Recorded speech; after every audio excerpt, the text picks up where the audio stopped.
whatever you wind up doing is exactly what you should be doing. And I have not behaved one single day of my life. Not one day of my life have I behaved, and I am fine. I need your help.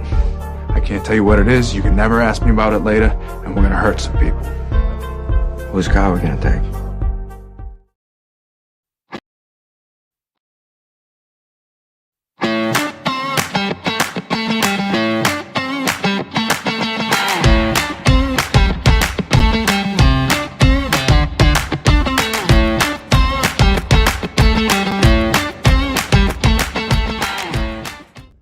Morning, and thank you for joining us on the Nikki Medoro Show on, yes, this 22nd.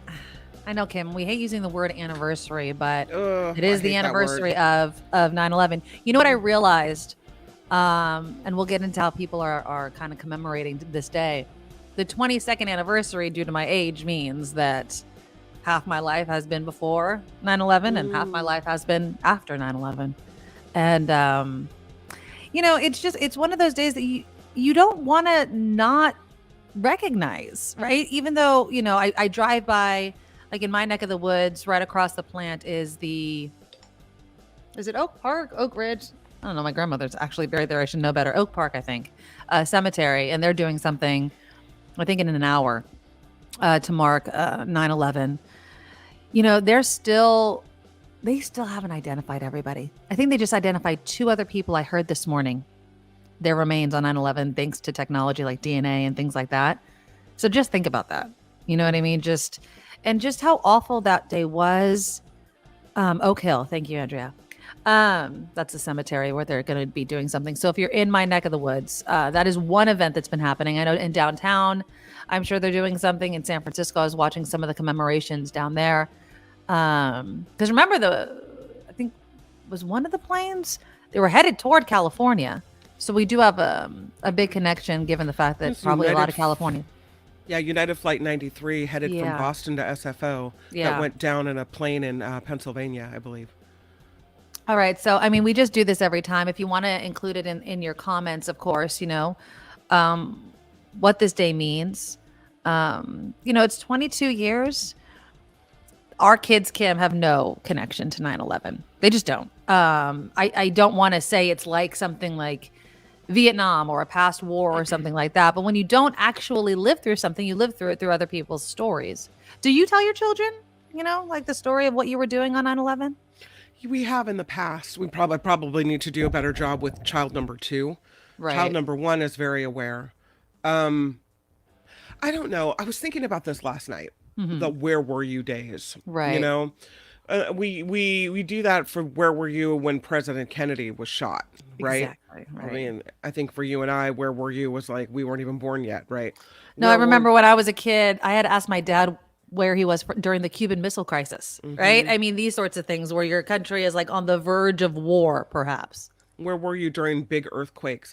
It's interesting how we relate our own personal histories of where we were on an historic day. But I wonder if it's making it more about us, like me, you know, where was I? What's my connection to everything, rather than more about what happened that day. And I don't know. It's interesting, that question of, you know, how we connect to the history. I mean, that is history, right? I mean, it is how we experienced it.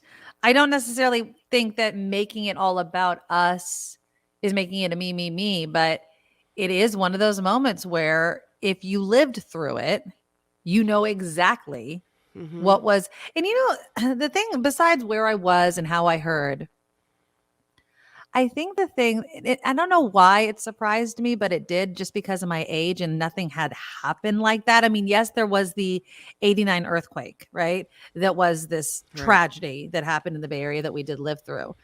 But this seems so much larger. This seemed like, you know, it just seemed huge. And I think I was not only surprised by how devastated I was, if that makes sense. I mean, I was in my 20s.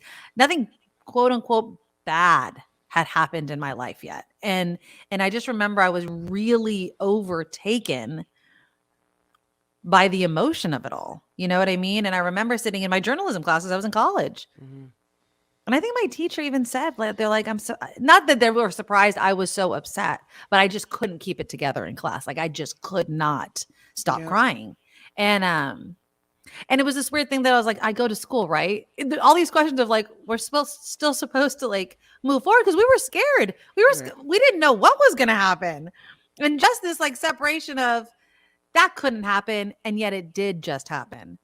It sucks because you remember the stories, you remember what came after. A lot of people say, oh, that's when America came together.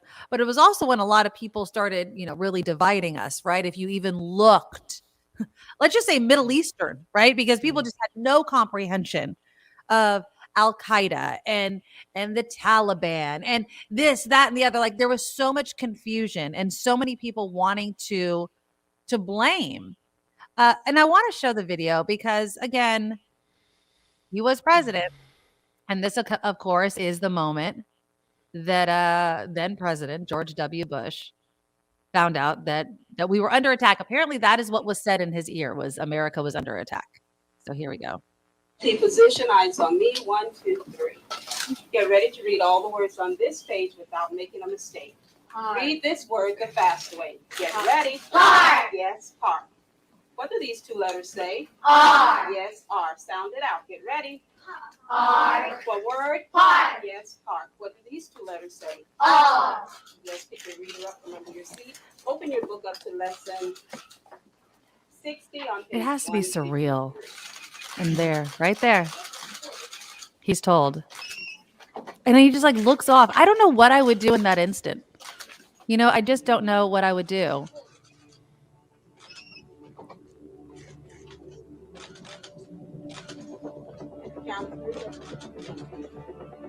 And I'm watching the child read. And then I see the press in the back of the room beginning to get the same message I just got. And I could see the horror etched on the face of the news people who had just gotten the same news. And so I waited for the appropriate moment to leave the classroom. I didn't want to do anything dramatic. I didn't want to, lurch out of the chair and scare the classroom full of children. And so I waited. Yeah, they said a second plane hit the World Trade Center. America is under attack. That's the job of president, right? That is the job, is figuring out what the hell to do in a moment like that. And again, on one hand, you could not buy an American flag. They were all sold out, right? Remember, they attached them to their windows. Yeah. But then what it meant to be an American, right?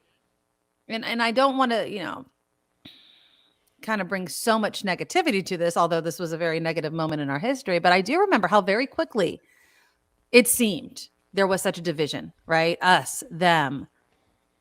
Do you look American? Remember, it became so much, at least in certain circles, of how you looked and where you were from. Did you know somebody in the World Trade Center? But yeah, it's yeah, and then the conspiracy came out, the truthers and all this kind of nonsense, which I always take, and I know it's a simplistic way of viewing it. I feel like people that latch on to kind of conspiracies about what went on, whether it's 9/11, whether it's Sandy Hook, it's because the reality that can happen is scarier, right? It's scarier than understanding that this is what happens, right? They much rather believe in some convoluted conspiracy than what happened straight up. Now, we can, 9/11, complicated story. International relations are a complicated thing, but we know what happened on 9/11. And, we have to remember the thousands of people we lost that day, the thousands of people we lost that day, including this company, Cantor Fitzgerald. I don't know how many of you know about them. They were a financial services firm. They lost 658 employees on September 11th. And ever since that day, they have donated all of its global revenues from trading on September 11th. The firm is hoping to raise today $8 to $12 million. They call it Charity Day. It invites celebrities and other guests to join Cantor Fitzgerald's licensed brokers on trading floors to conduct transactions and raise funds. And yes, including in those celebrities is Matthew McConaughey. There he is. There's a lot of people. Keith Urban, Charlize Theron, Patrick Dempsey, former President Bill Clinton does it. Let's see. It started immediately, this fund, after 9/11. It's provided $180 million in direct aid and health benefits to families. And in total, it's donated nearly $380 million to 150 different groups. And I think this is what people try to do, right? It's like, if you feel helpless, then help. That's kind of the thing, right? If you can't do anything else, then look around and be a helper. So yeah, it's been 22 years. It's a dark day. It's sad. And I know that other tragedies happen, these moments in history, but for us, I think, at least for me and my generation, Kim, I don't know about you, but for me, this was the defining moment where kind of I understood that terrible things can happen here as well. It wasn't just something on the news. Well, I think it was something that happened here. Yeah, that was the day America changed. That's the day our innocence was kind of ripped away. And people will say, well, just December 7th, the day that shall live in infamy, was the day for our grandparents' generation.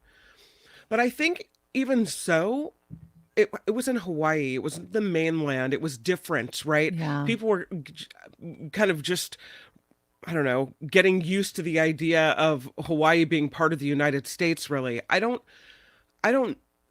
think it felt different, but I wasn't alive in 42? I don't know. I don't know if it was similar this was for ours. people. Yeah. This was ours. I'll never forget that day, honestly. And the utter feeling of despair and depression. I think that's the first time in my life where I actually understood what depression meant, what people go through, that feeling of having your soul ripped out and just being, on your ass. I just felt like I just was walking around like a soulless zombie for weeks, and I couldn't stop watching the news coverage. Interesting. I was reading a story today, and I'm going to talk with Jim Avila about this a little later, who covered the September 11th attacks, was at Ground Zero, and then was later at Afghanistan. And he'll be on the Mark Thompson show later today, at 11 o'clock. But I was reading a story in preparation for that, and it was talking about how today, if most of the members of the military were born after the attacks, so they don't remember it like we remember it. When we, in the days, years, decades after, it seemed like that was a profound reason to join the military. People, remember Pat Tillman left the Exactly. NFL. I was just going to say, yeah. So you had that as an impetus to fight for America, to defend our freedom. Well, now they know about it, but they didn't experience it. And I think that's a whole different feeling. I don't know. Yeah, it is. I mean, because like you mentioned, Pat Tillman, so many others joined specifically because of what happened on September 11th. And what that really meant, and how long, and all the, offshoots, and how long war went. And, when we finally captured and killed Osama bin Laden, how surprised I was that it took so long. And I always remember thinking to myself, it's because we don't understand. You know what I mean? We don't fully understand what it's like to be them. All we understand is what it's like to be an American. And I think, nobody wants to go to war, but I definitely think for the first time after 9/11, I understood why people sign up, right? I married into a military family. My uncle on my mom's side is military. For me personally, I worry, if my child, and again, I have total respect for people that join the military. As a mother, I don't want my children, my family, to go to war. I don't want you to die over something, or over anything. But I understood after 9/11 why people did, and understood that emotion, I think, for the first time ever, on why people did that. Interesting, and Barry Joe, he says, 9/11 spurred fake patriotism. I don't know if it was fake I wouldn't go so far as fake. It was. I mean, I remember the little plastic white things you stuck on your thing. I mean, everyone had them. It was just the American flag was everywhere, but then very quickly, the xenophobia, the straight up racism, right? I mean, if you looked a certain way, you were deemed. People would be calling you a terrorist, and it was so ugly. It really, really was. And I'm not going to try to make excuses for it. I think it's based on fear and misunderstanding and ignorance and hate, honestly. I don't think it was fake patriotism, though. I remember George W. Bush saying, remember, he's like, go buy things because our economy needed to grow. Because everyone was just like, what can I do? Well, go spur the economy. Yeah. Go buy something, right? It was surreal. It was such a surreal moment in time. And then obviously that was also the first time I really remember them saying, turn the freaking news off. Remember? Because all the kids kept watching the planes come down and the planes come down. And it was, I mean, there's images that I will never get out of my mind that I saw on the news. And it's to this day that it should have never been seen. That's why the image that I chose for this show is the lights, because we know what that other image is. We know what that September 11th image is. We don't need to see it anymore. And I'm not meaning any sort of disrespect, but it's just too much. It's just too much. I've been corrected. 1941. Thank you. Yeah. Appreciate that. So I didn't want to let today go without talking about it. I think that we have to. I really, John says, I remember listening to KGO and seeing the same image on TV on all channels. I saw the second plane hit live and thought the first one was an accident. Everybody did, right? Everyone at least was hoping. Would it have been Ray Taliaferro? I thought it was Ron. Actually, it wasn't. It was Ray and I had just gotten off the air, as a matter of fact, and I was still standing in a newsroom, and it was the KGO morning show. Morning show, yeah. And they were on the air, and I mean, trust me, I didn't leave the newsroom that morning, but but it was just that transition from overnight to morning. And so, yeah. Well, because of the time change, I know I started listening to the radio on my way to school, and I was listening to Ron.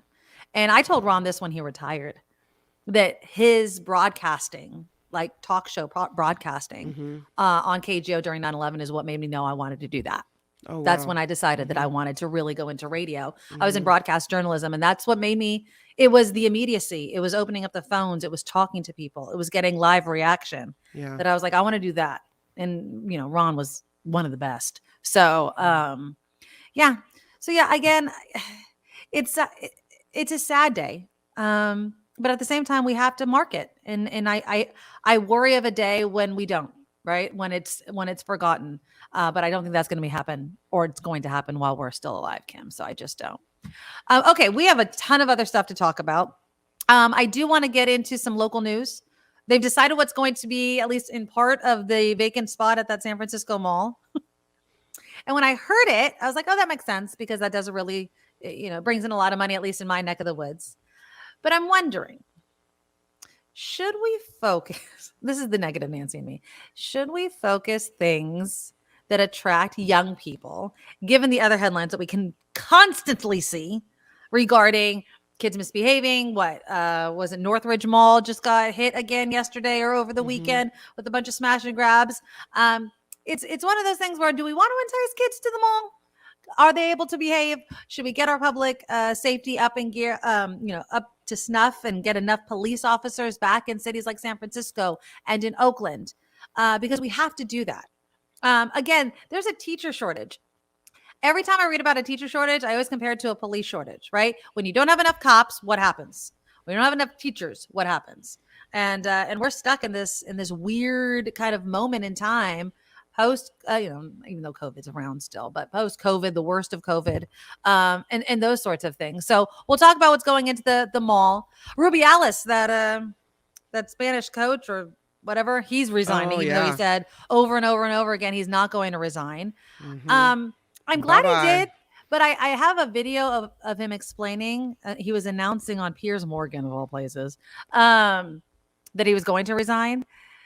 I'll play it for you. I'm kind of sensing he doesn't get why you're supposed to resign. Like, I don't feel like the guy gets it. I feel like he's just like, I don't want to ruin my reputation, but not like fully comprehending what was so offensive about what he did. And I think that sometimes people just aren't aware of it. Ashton Kutcher and Mila Kunis are apologizing for writing I that letter. saw We that. talked about this on Yeah. Friday. I'll play the video of their apology. It sounded very scripted, Kim. Very, very scripted. And I don't know how I feel about it. I really don't. I keep trying to think, what if it was one of my old friends, right? Like you were mentioning someone from KGO in the past, but I'm talking about someone you grew up with, someone that you not only worked with, but you were friends, like your homie, right? Like, what do you Right. do when someone you know commits and is convicted of such a heinous crime? Can you anyways, we'll watch the video because I'm like, oh no, maybe you should have just let it go. We have all that and so much more. But before we get to Kim's headlines, can you guys please click that thumbs up button to show your support for the show? Make sure you are subscribed as well and click that bell so you don't miss a single episode. And please make sure you sign up to become a monthly Patreon subscriber. It's a one-time a month payment, and you get to decide how much you can afford each and every month. So, think of it as a monthly tip to do the show. That's what I like to call it. And you become an official Medorable. So go to theNikkiMedoroShow.com, theNikkiMedoroShow.com. The PayPal link is there as well. The email for PayPal is theNikkiMedoroShow@gmail.com. There's merchandise, theNikkiMedoroShop.com. Oh, darn it. I was going to drink out of my Trump mug shot every morning. Must be in the dishwasher. I grabbed a different one. That is my favorite cup, and I will love drinking out of it for the rest of my life. All right, but you can find that cup and so much more at theNikkiMedoroShop.com. We'll have a lot more right after Kim's news. Now, from around the world to up your street, the Nikki Medoro Show presents News Czar Kim McAllister. Well, it is September 11th, so that's where we begin, where solemn tributes are taking place on this 22 years since the September 11th terrorist attacks. They began in New York City at Ground Zero, where the World Trade Center's Twin Towers were destroyed and nearly 3,000 people killed. Meanwhile, Secretary of Defense Lloyd Austin was at the Pentagon Memorial, remembering the 64 people on the plane and 125 people on the ground killed there. President Biden is marking 9/11 at a memorial ceremony in Alaska. The president will meet with first responders and military members at Joint Base Elmendorf-Richardson in Anchorage later today. He's returning home from the G20 summit in India and also a visit to Vietnam. Let me ask you a quick question. People are criticizing him for not being in New York today. I mean, I think you can mark it and remember it anywhere. Do you have to be in New York? Or do you have to be in America? I mean, because he's coming back, right? He's in Alaska. That's true. Alaska. That is America. It's a That's state, true. people. Yeah, I saw it earlier in the comments, and I was reading a lot of that criticism yesterday as well. Like, oh my God, it's the 22nd commemoration of 9/11, and where's Right. Biden? Alaska. And I'm like, well, okay. Again, it's one of those things I was just saying, don't forget. And then does it seem like, I don't think Joe Biden is forgetting. Okay. I really just don't. Nope, I don't think so either. Okay. He's doing the business of America. I mean, I don't know what, Yeah. He has to be president every day of the year. It's more than a ceremonial job, I would say. Right. More than 2,100 people are confirmed dead after an earthquake rocked Morocco. Thousands were injured as this quake was the strongest to hit the nation in more than a century. The death toll there expected to rise. Have you seen the videos of this? Of rubble falling and people running and it's awful. And then did you see this article? This family was in Morocco when the earthquake hit. I think ABC7 talked to them, and they said that their earthquake training that they get here helped them out there when that happened, which is so true, right? I mean, we're used to something like that. Frightening. And it's, again, a tragedy on top of tragedy. We're talking about 9/11. 2,000 plus people? That is just insane. I think, and I could be wrong on this, and maybe it's just me, but I don't think so. I think it's Bay Area wide. I think maybe even California wide, we pay a particular interest to earthquake stories when they happen around the world. Yeah, absolutely. So there's somebody in, I mean, maybe the people in Oklahoma feel the same way, but I feel like when an earthquake like this strikes, we're looking, how did that happen? Like not how did it happen, but how did they respond? How did their buildings fare? Why did their buildings fail? Right. And in this case, I mean, it's completely different infrastructure than what we have here. Exactly. But I think, it's there before the grace of God, because we know at any moment the earth could shake in the same way here. And so it's just, those stories they feel like Bay Area stories to me, because Yeah. we're all watching that. And we know what they are feeling know. like, because we've Mhm. gone through these big earthquakes, and that family, it said, like, for a second or two, they were like in disbelief. I think that's everybody. Is this an earthquake? Is the ground moving? Well, Yes. and And then they said they went for doors and things like that. And And yeah, also you wonder, okay, how big is it going to be, right? Yeah. Because for the first couple seconds, you're like, if it stops, it's not that bad. But if it maybe keeps it's different there, going- because I think this area, they rarely have earthquakes. So this is not Right. normal for them. So maybe they went running right away. I don't know. But I think in my case, for the first couple of seconds, I'm holding. I'm Oh, like, yeah. I'm We got to waiting, make sure what's going on. Yeah, exactly. I'll wait, and then, okay, it's the big one or it's not the big one, right? Yeah, Oh, exactly. so sad. A convicted killer still on the loose in Pennsylvania. This guy, he's seen crazy. again. I'd be so scared. He's changed his appearance now. Well, I would hope He's so. Don't be an looking idiot, a little right? different. But there was another sighting of Daniel Cavalcante late Saturday when he visited the home of a person he worked with years ago, but who wasn't home at the time. Oh, I'd be so freaked Cavalcante out. convicted, of course, of stabbing his former girlfriend 38 times in front of her 2 young children in 2021. So, yeah. Yeah, no. Can you imagine?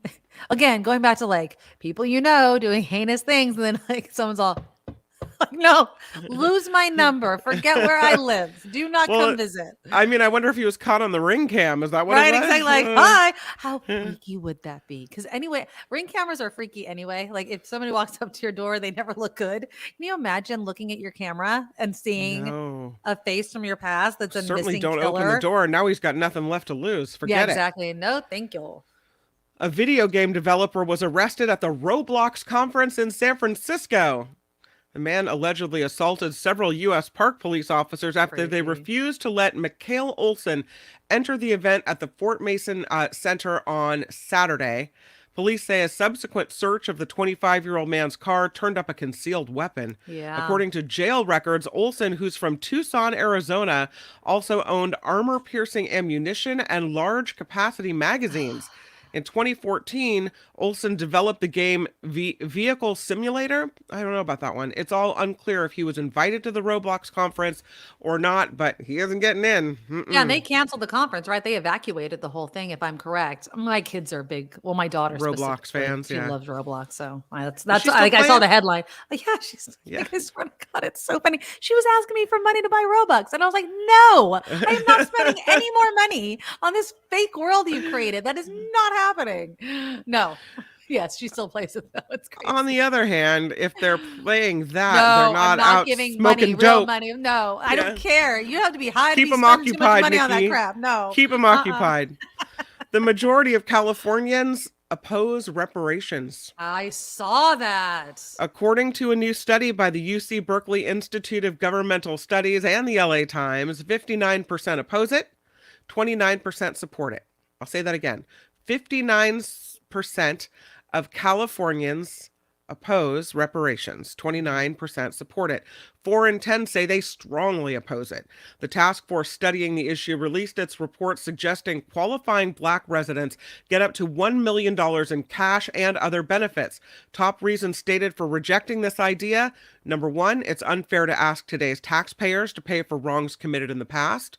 And number 2, it's not fair to single out one group of reparations when other racial and religious groups have been wronged in the past as well. And I also think 3, that dollar amount makes people like, what, like that's not a small, no, we should be, in my opinion, giving back, but I don't know why we have to do it in like a dollar amount. I think it makes more sense to give like better home loans, like, college scholarships, things like that. I feel people could like handle much easier than saying, you get $1 million, you get you know what I mean? Like, I don't know. I'm glad I don't have to figure it out. Is this going to go before voters? I thought the panel was going to be bringing it up or what have you. Do you know the process of So that? the panel's made its recommendations, and I don't know exactly when it will go before the voters or how that all Well, it's not works going to out. pass with that kind of, But Governor Gavin percentage. Newsom has said just because the panel says this doesn't necessarily mean cash payments are the way forward for reparations. So, Yeah. and it looks like more people support reparations that aren't cash based. Yeah, I don't want it Yeah. to be. I think that, I'll even go as far as saying this: no interest loans. There you go. No interest loans. I mean, you have to pay for the price of the house, but you're not going to have any interest on that house. That's a huge savings. College, those sorts of things Yep. that create generational wealth, which is what was taken from so many people, right? Mhm. It's this idea that the rules and the laws and how society was set up back then robbed these Yep. people, and in many cases, right, literally took their wealth that they could have passed down for generations. And these people that are saying, oh, that was in the past, the generational wealth that some of you experience right now came from that back then. So let's not ignore the fact that history does play a role in why people are rich. So Well, you look at, as you mentioned, home loans, or you look at, these stories about the valuation of homes, right? Where if I have an appraiser to my house and I have a picture of a white family on the wall, it's Yeah. going to appraise more than a black family picture on the know. wall. These Mhm. things, all these things that happen in our society that keep people down, Yep, that needs to be fixed. exactly. I didn't know this because it didn't happen here.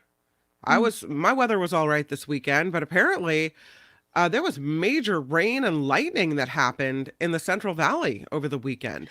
It rained a little bit on Saturday here. Really? Yeah. Okay. Yeah. Well, they say no serious damage is reported after this major rain and lightning storm. It did start about a dozen fires, Oh, wow. put a stop to some concerts and some games over the weekend. The National Lightning Detection Network says more than 1,000 lightning strikes hit the ground in the San Joaquin Valley during Saturday night's storm. Stanislaus and Tuolumne counties received the majority of the strikes. Officials say the lightning strikes are believed to be responsible for at least 9 vegetation fires. The storm also forced the cancellation of the Modesto Symphony Orchestra's season opening picnic at the Oh, Pops bummer. concert. Yeah, delays for Modesto junior college football game. All kinds of stuff going on there. Yeah, Karen says they got thunderstorm lightning strikes in the South Valley, Gilroy, San Martin, Morgan Hill area. Interesting. Yeah, I'll share some pictures after Kim's news. We went to the Google's first Google Village kind of introduction on Saturday. And I mean, it was gorgeous. I'll show you the pictures because the clouds were nice. But right when we were leaving the house, and it was humid, and it was hot, but then it just started raining. And I was like, oh, that sucks. But we still went, and it was nice. Mm-mm. Here's a story for you as well. I think the people in Hawaii have really been through enough, but Oh, no. no. Pele is more in store. Kilauea is yes. erupting for a second time this year on Hawaii's Big Island. The latest eruption started Sunday afternoon. Fountains of lava seen shooting out of the summit of the crater. Of course, they're Is prepared it- for that. Yeah, I mean, are there homes? There's no homes right there. So, okay. Yeah, It's no. just another threat, though, of course. Right. There has been another shakeup in the top 5 of the college football coaches poll. Georgia remains the number 1 team in the nation, receiving all but one of the 65 first-place votes. Michigan once again ranked 2nd. Florida State up 2 spots to 3rd. Ohio State and USC round up the top 5, just in case you pay attention to this type of thing. I'm not a People big do. college football watcher. No. There was one video. Oh, do I have it? I forget who was playing. If you go on one of my social media feeds, it's there. And they're like going back and forth with this one player, and the guy hits the guy in the helmet. Well, the guy's totally fine. This is a big football player, right? Yeah. He gets hit in the helmet. He kind of looks around, and then he pretends to fall back so that the guy will get the flag. It was really, really funny. My dad watches college football. Yeah. I'm NFL. I don't have enough time to watch college football as No, well. I too can't. much. It's too much. I don't have enough time in my day. I don't know if you saw this the first time, but I saw the second story last week. Walmart heiress Nancy Walton's super yacht splattered with red paint once again after being sprayed by Spanish climate activists. It is the second time activists have targeted the yacht in 2 months. They are from the climate group Scientist Rebellion and Extinction Rebellion, and they used biodegradable red paint, displayed a banner reading "Billionaires should not exist" in Barcelona last week. So That is such an interesting take. But billionaires should not exist. I mean, there's a huge difference between a millionaire and a billionaire. I understand the idea But until we change our tax laws, people, they will definitely exist. So, I mean, we can say they shouldn't exist, but what about if you have an idea that ends up leading to blows up. billions and billions of dollars? Well, I think people are saying if you have an idea like that and you make so much money, then you need to give it back. You need to give it back to society, which again, people yell socialism and blah, blah, blah. And that it's going to, that's going to tamp down innovation. Why would I come up with a great idea if I can't be a billionaire for it? Well, it's like you could be a multi-millionaire. Is that enough for you? Is that enough? How much do you really need? But how much then money again, do you really need? Exactly. If you work for it, who's to say it's yours and who's to say it should be taken away? Right. Randy who gets to decide how much money anyone should have? It's a great question. Now, at the same time, if I was a billionaire, right, I think there would be a part where it's gross. Like it's when you're stepping over, when you look into your own community.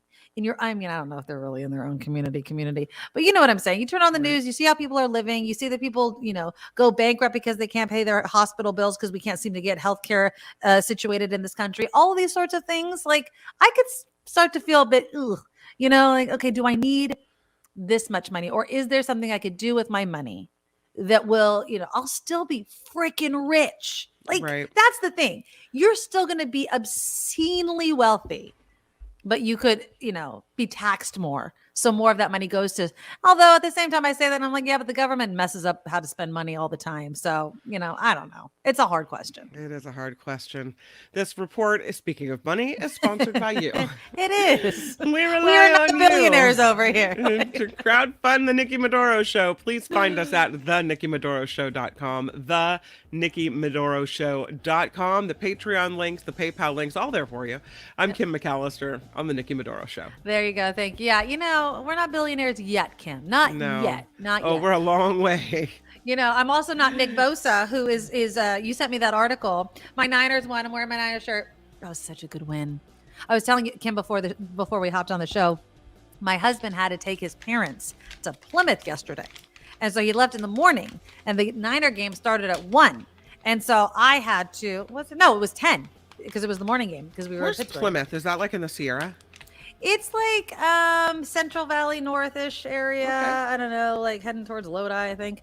But anyways, about 2.5 hours away from San Jose. And so I had to wait. I had to wait to watch the Niner game. And it's the season opener. It's not the home opener. It was the season opener. My desk. I had to literally put my phone. I was trying to prep for the show. I had to go over headlines. I knew we did good because my friend texted me right when the game started. She's like, Niners. I'm like, no. I'm like, you cannot text me. I'm going to be watching it later on today. Please do not. She's like, okay, I won't text you, but I'm liking what we see so far. So I knew we were doing pretty good, at least to start off. It was an amazing game. Brock Purdy, totally. I would say Bosa for, all the headlines. He was okay, but it was nothing, spectacular, but it was still good. It was such a good game. So go Niners. Jimmy G won with the Raiders as well. I'll just throw that out there. Yeah, I am still nervous too. We don't really have a kicker. I mean, we got a newbie. Yeah, we need to figure it out. We need to figure out our kicking. I would love it if we got gold back, but yeah. But anyways, it was a great game. Had a great time. Again, on Saturday, like I mentioned, I took the kids. I even put it on my calendar. I wanted to go so badly. So Google is developing the Google Village in downtown San Jose. And so on a portion of Barack Obama Boulevard, right? I thought they were going to shut it down. Like they were going to have a street festival because the next day was Viva Calle. So it actually makes sense why they didn't. Viva Calle is a bicycle thing where they shut down miles of streets for people to ride their bikes down. Anyways, I decided to take the kids and Nugget there. And let me show you some pictures. I'm going to take away this background so you can see my pictures a little bit better. It was a gorgeous, gorgeous day. I mean, so they had it inside. So if you look to the left, it was like parking lots where they're going to be developing the Google Village, I guess. And then they had music out there. They had painting for kids. There were artists right there doing spray painting and regular painting. There's Nugget. My kids were in the background making a postcard. They had music. This was Audio Pharmacy. They were awesome. Kind of this cover band, but they were really, really good. And it was a great time. Saw all kinds of people out there. Am I encouraged by the the Google Village. I don't know how long it's going to take for it to actually develop, but if they do it correctly, it's just going to revitalize that entire area. And I know people have some concerns about it, but I think I really do. I think it'll be good for the area. It needs it. I know that when you start developing areas like this, it pushes people out, the gentrification of the whole thing. So there has been promises made by Google in building affordable housing and things like that. But yeah, so it'll be interesting. I know, Chris, $1 million house in San Jose was $100,000 in 1985. Well, 1985 was a hell of a long time ago, my friend. Even though in my mind it's like 15 years ago, but it's not. it's a lot longer than that. But I'm excited. I'm excited to see it. It was a nice event. Viva Calle, the bicycle event. I think it's like 6 miles they shut down. It could be in jeopardy.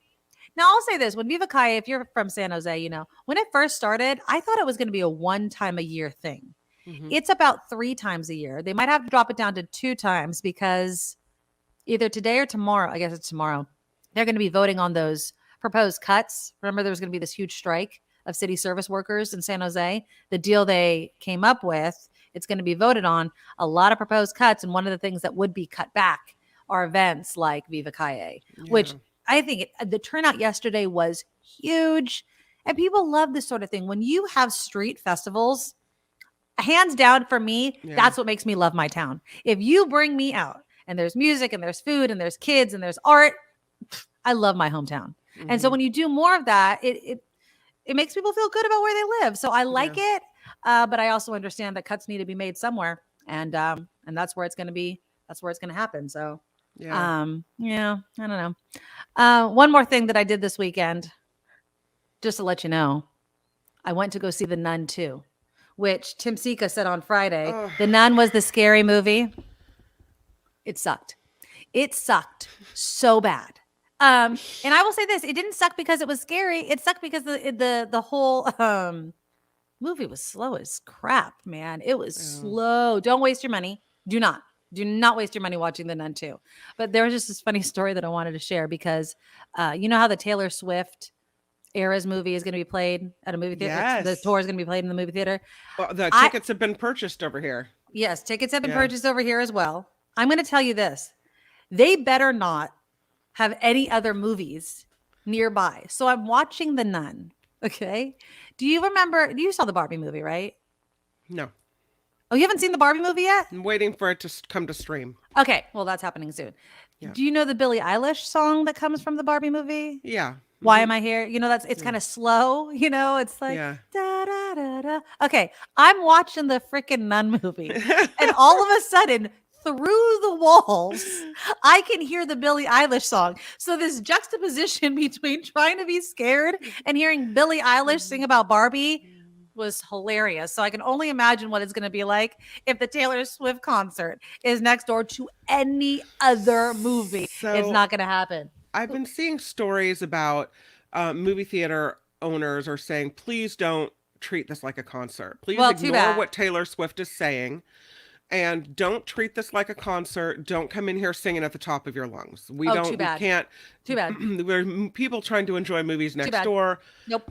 I don't think that's going to happen. No, you can't. You should book every side as a Taylor Swift one. That's what you should do. Swift fans can't go to a movie about the Eras tour, especially a lot of people that weren't able to afford tickets. This is their concert. Thank you. And so you get into this movie theater and you have all these Swifties in there. I'm sorry, but it's going to be a concert. It's going to be loud. So freaking loud. And what are they going to do? What are they going to do? You're going to go into a movie theater packed with people and say, don't sing? That is why we are here, my friend. We are here with our friendship bracelets and our sparkly dresses because we probably weren't able to go to the concert. Although I think my daughter's going twice. She's going with me. And then the next day she's going with her friend for her friend's birthday. Oh, that's nice. So that's going to be fun. But I'm like, no way, man. Like we are. And someone was saying the bad soundproofing. Calvin was. Yes, but I've gone to movies where you could feel the rumbling if there's a movie next door. Can you imagine the rumbling that's going to be with a bunch of Swifties? It's going to be a big old rumble. But anyways, I agree with Tim Sika. The Nun sucked so bad. I was bored. I was literally bored, and I'm never bored. Like, again, if you make me feel something, but you made me feel bored, so it's a big no. No, no, no, no, no. Okay, speaking of things to do, a Japanese-based bowling alley and arcade company. You know this. Do you have round one in Petaluma? I don't know if you have round one. What is it? No, Round one. They do like bowling alleys and things like that, video game arcades. Here, let me show you a picture really quickly. Here we go. So there's Regal. So this is part of the San Francisco Mall, the Stonestown Galleria, right? Yeah. So round one, it's here in San Jose, South Bay. But this would be the first location in San Francisco. I think there's a round one at Eastridge Mall, and I want to say, is the bowling alley? No, that's a Bolero. But anyways, I was going to think the bowling alley across from Oak Ridge Mall. But round one, it might also be a Valley Fair, but I could be wrong. So they've submitted an application to kind of take over a spot at Stonestown Galleria. It wants to convert 50,000 square feet of what was the Nordstrom store into bowling, an arcade, billiards, party room, snack bar, and a real bar. I'm just like, okay.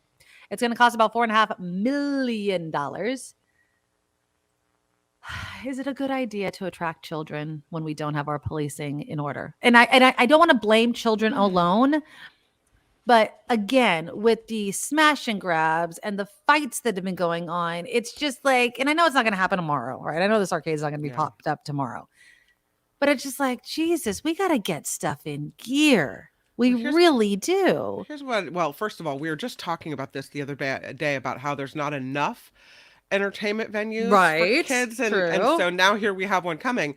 But I remember when I lived in the city, going to the Metreon at 4th and Mission, and it was something similar. There was an electronic bowling alley upstairs, and there were all kinds of restaurants you could go to, and there was a massive movie theater, and those places, I believe, are gone now. They closed down. So if they weren't successful there, why here would that work? I don't know. I mean, the only thing I could think of is where the young kids go, like Vicky's saying, that'll bring in the teenagers. When you attract, things for kids to do, it attracts families, perhaps, right? Then perhaps it'll bring obviously much needed dollars, but hopefully also revitalize that area. Well, if there's families coming, then this type of store wants to be there, an ice cream shop, all those smaller type of stores, Burgundy Cat says, are you serious? Don't give children things to do because of crime. No. That's not what I mean. I mean, we need to get our policing in order. That's what I mean. The stores that we have now in San Francisco are being overrun by smash and grabs and things like that. So I'm kind of if we're going to be attracting round one, if we're accepting this, then we need to get our policing, our security in place. That's what I mean. We need to start truly investing. I know in Oakland, they had a town hall over the weekend. And people are saying it's never been this bad. It's never been this bad. Now, again, I think it's headlines, right? Kind of skew the reality. But if you live in it, if you're living in Oakland, if you're living in San Francisco and your car keeps getting broken into and you keep seeing these headlines, I don't know. I don't care if you put a round one in. I'm not sending my kids there until you get security in place. That's what I mean. Calvin is saying that Stonestown is different, not downtown San Francisco like the Metreon was, so that it would be different. Oh, okay. Maybe that's a bonus. At the same time, though, Stonestown Galleria, yeah, I guess that does make a difference, right? Still, though, we had a smash and grab at Valley Fair. We just had another smash and grab at Northridge. It's these sorts of things I'm tired of seeing in the news, and so I just want city leaders, and I know that they're trying to do something about it, because it's really going to suck if you bring in round one, or round one says they want to come and they keep seeing these headlines and they're like, you know what, maybe we don't want to invest. And I know it's in a different area than downtown San Francisco, but it's not as if malls and stuff haven't been targeted. Parking lots and these sorts of things haven't been targeted. There was a huge fight where was this? Yeah, this was at Westfield Mall at the San Francisco Center. A dozen teenagers were in a store and then a fight broke out. Now, again, you can't telegraph that, right? It's not as if police know a fight's going to break out and aren't doing anything about it, but it's this mentality where we need to crack down now so that when businesses say they want to invest in an area, that they feel safe doing so. Natalie says, Go ahead. No, you read it. I remember when I was growing up in Baton Rouge, there was a dance club, or there were dance clubs for 16 to 20-year-olds that didn't serve alcohol. It's interesting. I remember the same thing, Natalie. In Santa Cruz, where I went to high school, we used to have this thing called Club Soda Pop. Yeah. I want to say that we used to have the Edge. Am I wrong? No, you're right. There was the Edge. Mm-hmm. The Edge, right? Yeah. This was a nightclub. Yeah. But it was open to younger kids, right? Yeah, I'm not misremembering this. Okay, yeah. I never went there. I went there once. I never went there. Yeah. I don't think I hit the age in which I was able to go there early enough. But yeah, I remember that. I remember a bunch of us. Would you send your kids to a nightclub, like a 16-year-old nightclub? No, I can't believe my parents let me do it. We all packed into my Mustang, my old Mustang, and we drove over the hill to San Jose to go to this big nightclub that would allow us to go in. And we thought we were so cool because we were old enough to go to a nightclub. Yeah, right. That was a the night. Cactus? Burgundy, the Cactus was open to younger kids too. I don't remember the Cactus being like that. There was Mothers.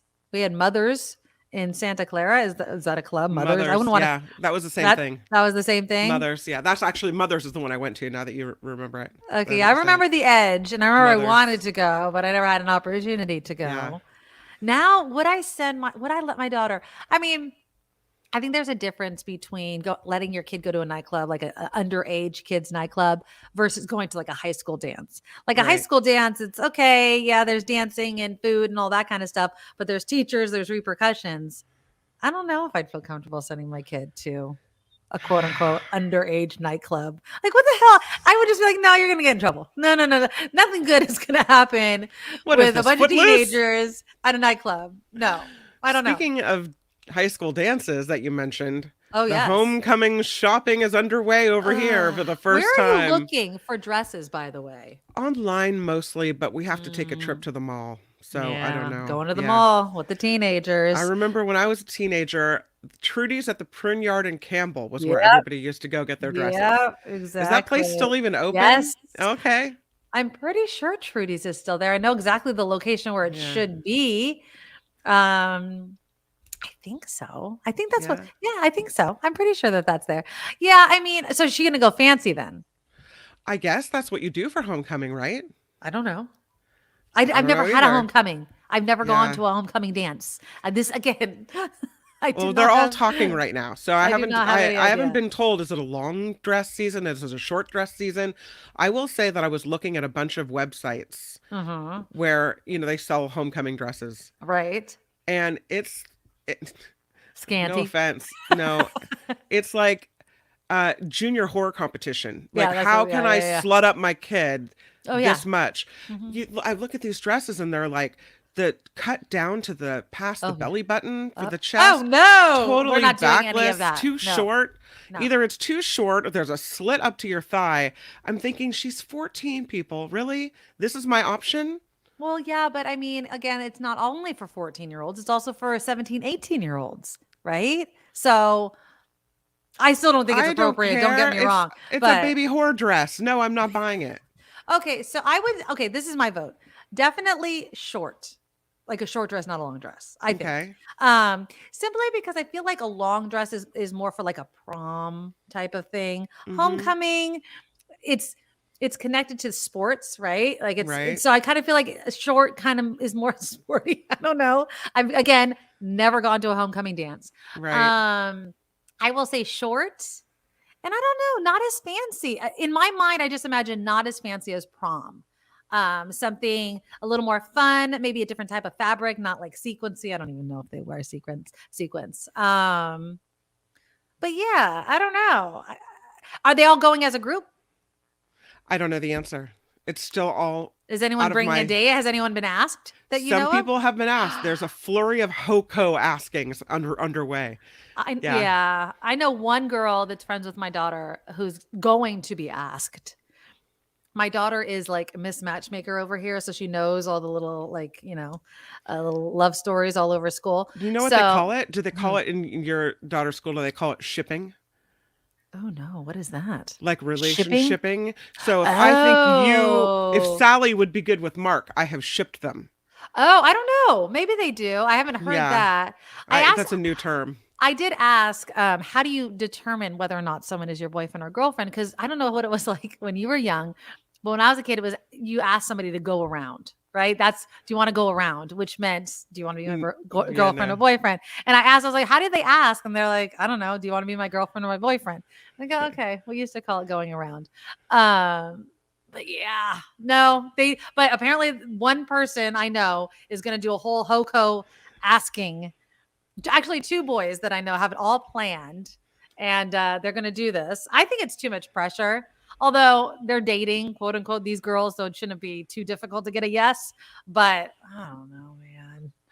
Calvin wants to know if you're going to homecoming too. Nikki Medoro, the next time. My daughter would murder me. You know what I'm trying to go to? I'm trying to go to a freaking football game. So my daughter just went to a football game again last Friday. And I've been talking with all my mom friends. I was like, are we going to go? We don't have to sit with them. I don't want to embarrass my kids. I don't want it to be anything like that. Mm-hmm. But again, I did not grow up going to these games. Like I didn't have a school that had a football team where I was cheering on my team. Right. And I liked that whole idea, of, go whatever your school's team name is, right? Like go Bruins. And my daughter doesn't understand why I want to go. And I say, because it's the school that I'm going to be part of through you guys for the next 6 years. Like, that's why. And so I want to go. So I have mom friends that want to go. They're like, let's all go, whatever. And I'm thinking, I don't have a kid on the team. So what though? Why would I want to go? I mean, it's I'm going to go like I go when I'm forced to go because I need to go watch the kid. So I have a daughter that is in the school band. Okay. So her first performance is coming up this Friday. So I'll be in the stands because I'll be watching her march at halftime and do whatever the band does. And, be supportive of a band mom, but I'm not going to a high school football game where my kid's not doing something and participation. Yeah, don't you know kids? Like I know kids on the team. Yeah. Like I want to go to a girl Good that luck, I've known. Godspeed.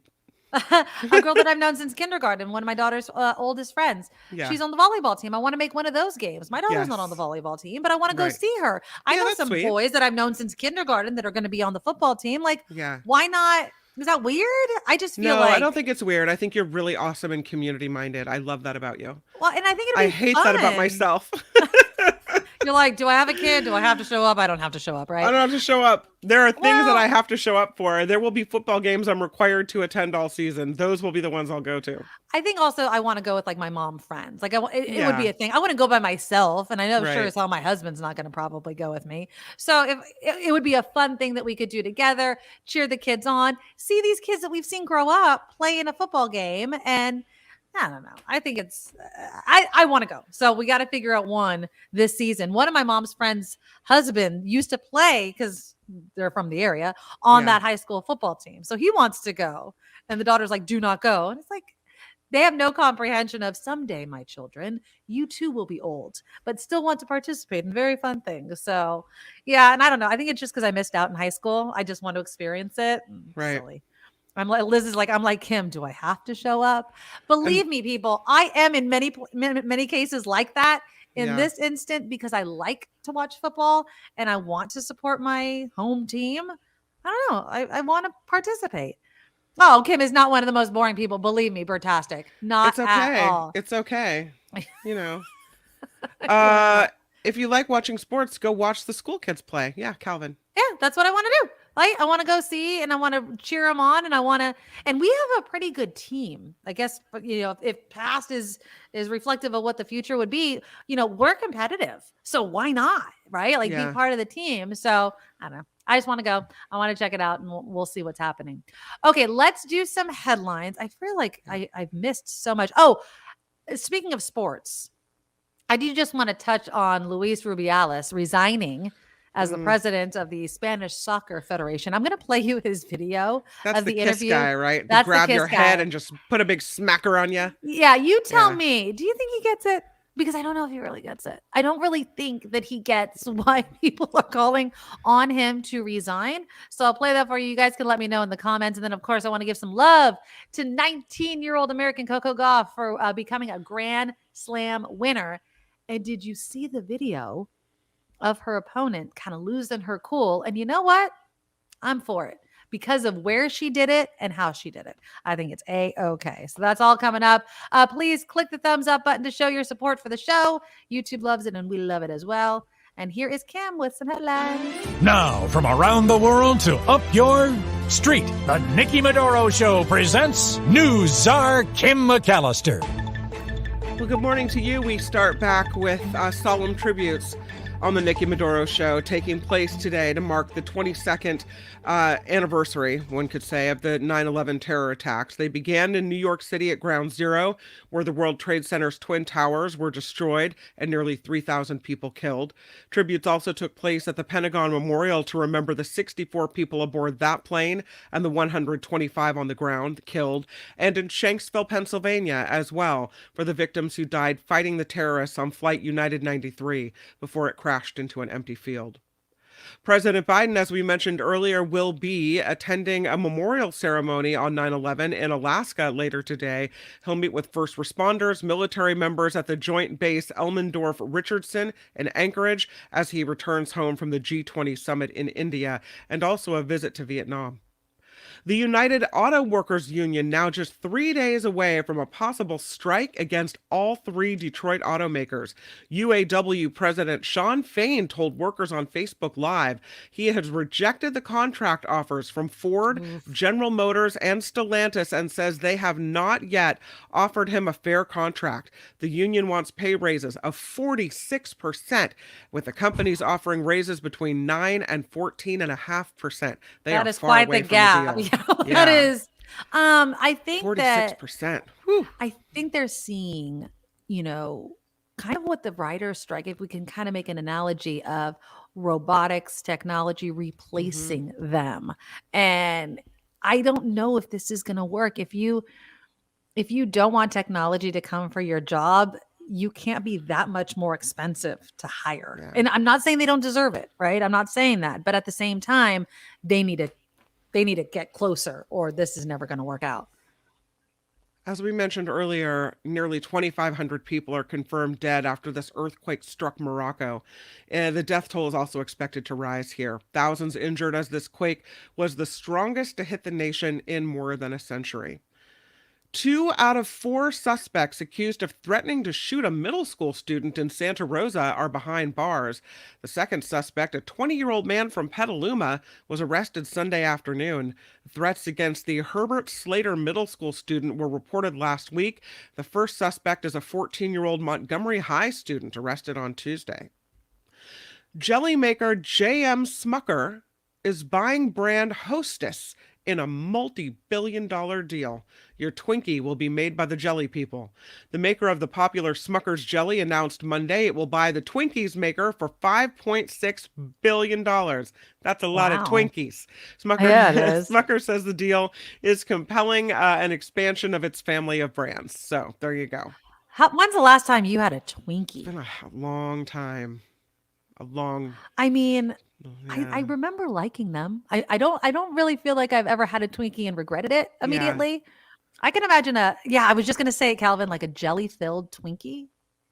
That sounds pretty good. That might not be bad. That might not be bad. My husband recently bought the kids Twinkies because they have never had them. Yeah.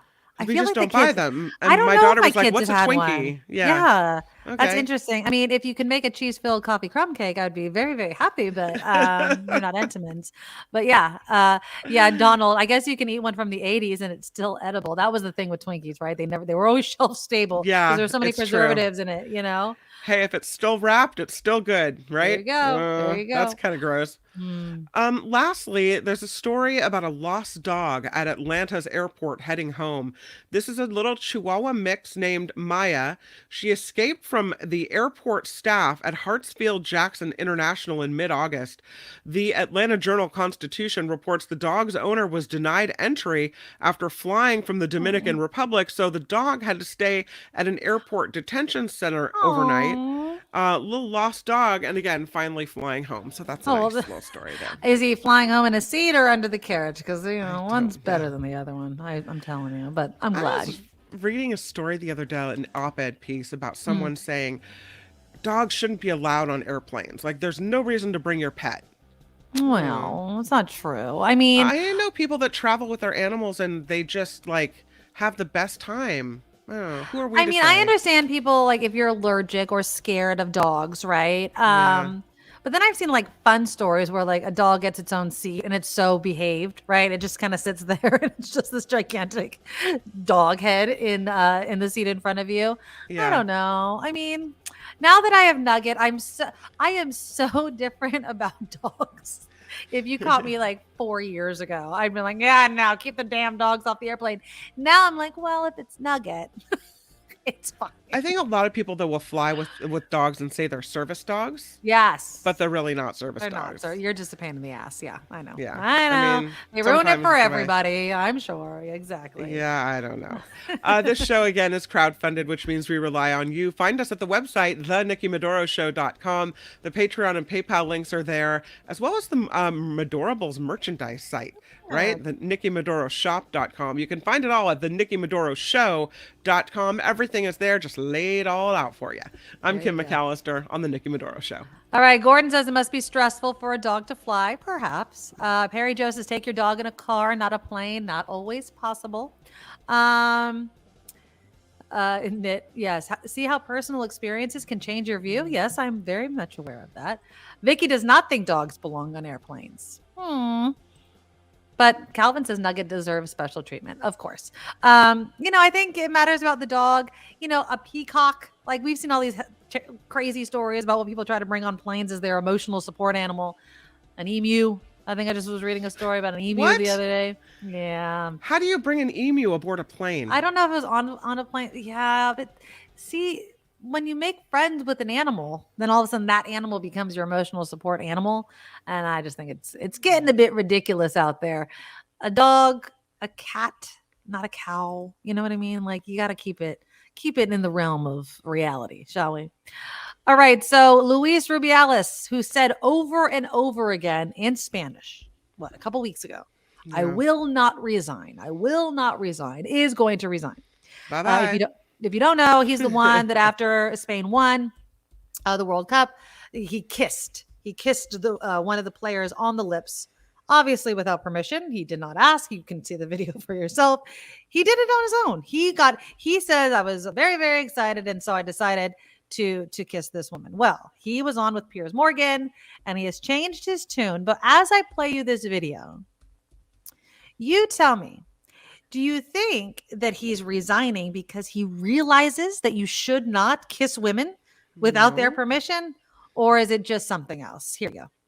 You've come under ferocious pressure for 3 weeks now on you and your family. It's been very difficult for your daughters, they're young girls. I can only imagine as a father myself, I have a daughter who's around the age of one of your girls. Incredibly difficult. There comes a point, perhaps, and the pressure is just so relentless that you do think about what you should do with yourself and your future. Many people think you should resign as president. What are you going to do? I love so much my daughters, and they love me so much. I'm very happy, and I'm very proud of them. Very, very proud of them. They are very near to me. About my resignation, yes, I'm going to do. You're going to resign? Yeah, I'm going to. Yes, because I cannot continue my work. What was the final moment for you? Was it talking to your family, your dad, perhaps? Yeah, my father, my daughters. I spoke with them. Here, listen to him. They know it's not a question about me, and some friends very, very close to me, and they say to me, Luis, now you have to focus in your dignity and to continue your life, because if not, probably you are going to damage people you love. Damage people you love. And the bit you built with some people long time ago, now is very, very near the resolution next September in 1 year. Then when someone is not thinking only about himself, because I had to support a lot these 3 weeks, but it's more a question of not only me. And then an attitude of me can affect third parties, very important. this is in this situation now, the more intelligent and the thing I had to do. So he's basically saying, I have to, there's the kiss. I have to resign because it's having a detrimental effect on those around me, which is great. I mean, I'm glad that he's thinking of other people. I still don't think that he understands why that right there is wrong. I just don't think he gets it. I think he's like, oh, because everybody's losing their mind about something I still don't think I did wrong, I have to step down. No, MFer, you don't force yourself on women. You not only did he force himself on this woman, which is wrong, he also robbed the team of a moment that should have been all about them. And it wasn't, because it was all about this stupid freaking kiss. Like, they made history. Everything they worked for and they practiced for, although blood, sweat, and tears, it's not even talked about that much because everyone's focused on the freaking kiss. And so, I don't think he gets it. I think he's still making excuses. And sadly, I think a lot of people do that. They're called to the carpet on something that they've done wrong, and they make a million other excuses for why I guess I'll apologize because you're offended, right? It's like, I'm sorry my actions offended you. No, you're still not getting it. You're still not getting it. Because again, I'm proud of my daughters. I love when people, specifically men, say, if there's something happens, if they've done something to a woman, I have a daughter. I have a yeah, but that shouldn't be the only reason why you respect women, is because you have women in your life. Everyone has a woman in their life, right? It's just ridiculous. And I'm glad he's going away. I'm glad he's resigning. I'm glad he's, at the very least doing that. But do I think that we have changed fundamentally how this man views kissing women without permission? No, I don't even think he's close to understanding what he did wrong. You're muted. I was going to say, I don't think he really thinks he did anything wrong. No, I don't think so either. I think, they will make excuses. Oh, it's my culture. It's this, it's that. Oh, your We're generation. Passionate people. Right. Yeah. Shut the F up. You wanted to kiss her. You were only thinking of yourself in that moment. Do I think that I'll give him this. Do I think that he got carried away? Yeah. Do I think he wanted to kiss her? Yeah, I do.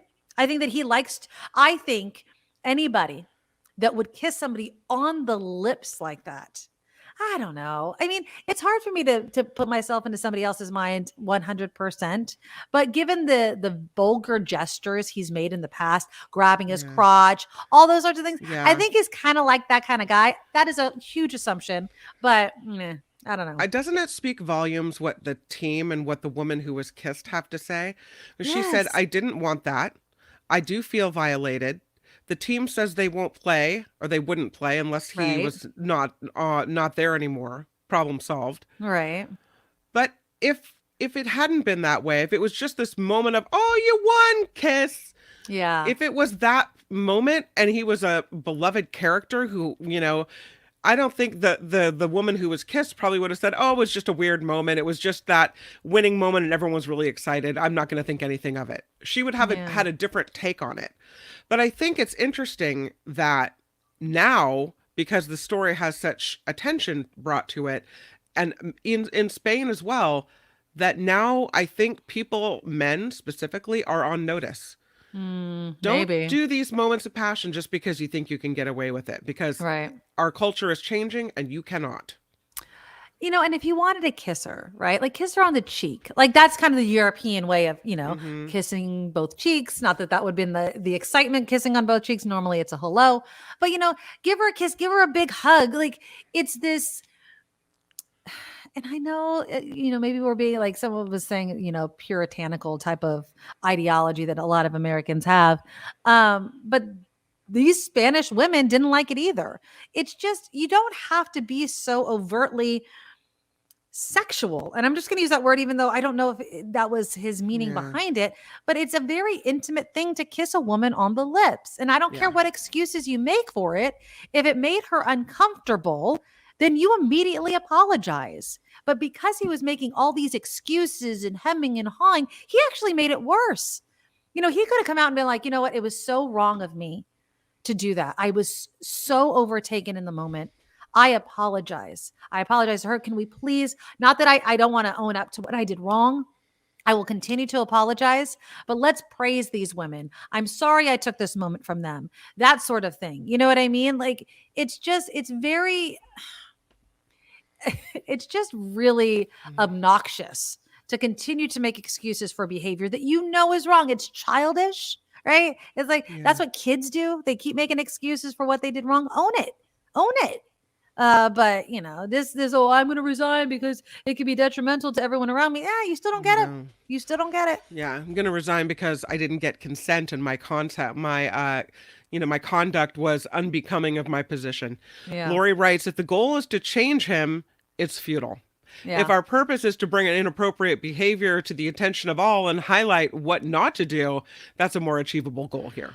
I know. I guess it's disappointing how much the first part of that statement is true. Like that you can't educate people enough because it's ego, it's pride, it's all sorts of things, right? Fear that you're going to get sued. Somebody else was mentioning. So yeah, it is disappointing. Marilyn, thank you so much for the $5 super sticker. You actually give us 2. Thank you. Thank you. Thank you. Back, Marilyn. Back to back, Marilyn. A huge supporter of the show. Thank you so very much. The super chat is live, by the way. I didn't mention it earlier. There's a $sign in the live chat box and you can throw us a super sticker, a super comment. And if you do it during the live show, then we will read it live on air. Heather says taking away consent is invasive no matter where you are. Absolutely. It sucks. Oh God, I would be. And again, what if you don't like the guy? Like I keep thinking about people that if they kissed me on the freaking lips and I couldn't stand that guy, someone would have got a knee to the groin. John says it's good that women around the world are not taking this kind of crap these days. 20 years ago, she would have been lambasted for complaining. Yeah, the times they are a-changing. And I like it. I mean, I know that it's hard for some men, especially of the older generation, to kind of wrap their mind around, what do you mean? What do you mean I can't do that? Right? Yes, you can't do that. John says, I think if she needed him where it counts, he would have learned the lesson a lot faster. That's what I'm saying. But again, you're on the national stage. You know what I mean? Like there's all this pressure. And again, I will also say, and I know this is completely stereotypical. It is completely stereotypical and yet still partially true that women will put on a show just to not make waves in the moment, right? Yep. Oh, it's okay. It's okay. It's okay. Oh, don't. And then afterwards, when you have time to kind of sit with it, you're like, mother effer. Like, no, that's not okay. And then people look at, well, why didn't you say anything at the time? Right. Because it's ingrained in us. Like, well, look at what he's doing to her. Right? Have you seen her? I mean, he's grabbing her head. Yeah, she had no place to go. No place to go. Mm-mm. And it did happen quickly. You know what I mean? I know this is a still shot, but it's just, we are, and I'm using the collective female women type of headline here of, just smile. It's okay. Just keep going. Just keep going. And then even if something is really offending us. And so we're learning to kind of have our voice in the moment, but that is really hard to do. It really is. Because again, the other thing that we get as women specifically is when you do raise it in the moment, you're characterized as angry, right? Emotional. Yeah. What's wrong with you? Why don't you just grin and bear it? Right? It's like, no, I don't want to. You have to make a big fuss over it. Can't you just deal with it? It wasn't that big of a deal. Yeah. You're going to ruin this moment right now by bringing it up. If let's just say she slapped him, right? He kisses her, she smacks him. Like, how dare you? Right. She probably would be blamed. She probably would be fired. She would have been like, why did you take that moment? Right. Why did he assault me? Right. You know what I mean? Like, could we kind of put this into context? But that's the reality of the situation and why so many women pause before reacting, because they have seen and they've likely experienced many moments since they were very small where, it's fine. Just smile. Oh, give, everything. Give him a hug. Give him a kiss. Right. It's fine. Don't be mean. That's your uncle, right? Or that's whatever. Like women, young girls, we are trained by society in many cases to kind of go with the flow, don't rock the boat. And then if you say something later, there's excuses made for the men in our life on why they did what they did and that you're weird for feeling uncomfortable about it, right? Yeah. And so this is how it all happens. Natalie says, you're totally correct, Nikki. We're expected to think before we act, and we overprocess everything. Men in society are given more forgiveness to react first and think later. Oh, absolutely. Oh, I mean, everything is like that. Rod says, when I was flying helicopter tours at the Grand Canyon, an Italian lady grabbed me and kissed me on the lips. I figured she was excited about her tour. I'm a gay man. Should I have been upset? Well, I can't tell you if you should be upset. Were you upset? Yeah. That's the whole thing. It's like if you're not upset, Rod, and I'm not targeting you. It's just you brought up this scenario. If you're not upset, does that mean nobody can be upset? How you feel about a situation is how everyone should feel about a situation. Louise could have kissed another player, and she might not have been offended at all, right? And she would have been asked by the media. And she's like, you know what? I'm glad he kissed me. I was feeling so much. It was a great moment, and then nothing would have happened. But because a woman said, I don't feel comfortable, I did not like it, that changes the situation. John, remember? Yes, Adrian Brody kissed Halle Berry at the Oscars. She didn't like that.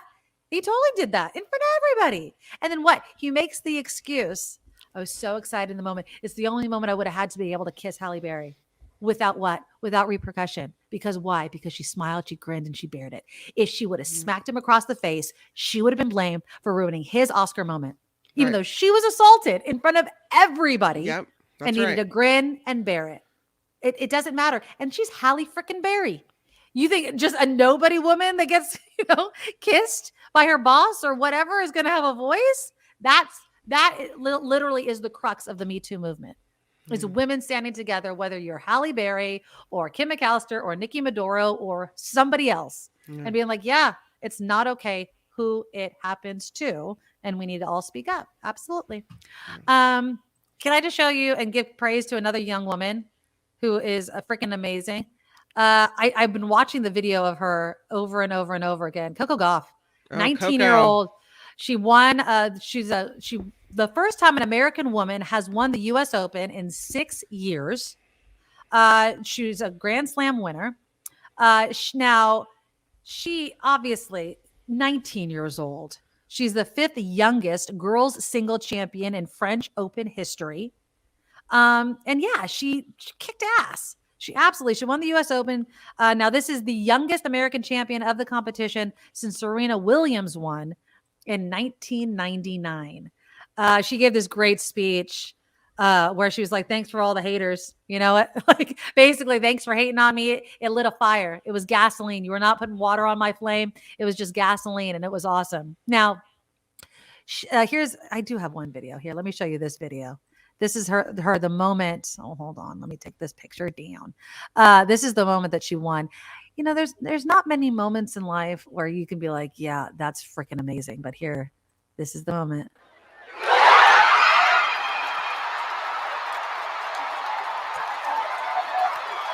Oh.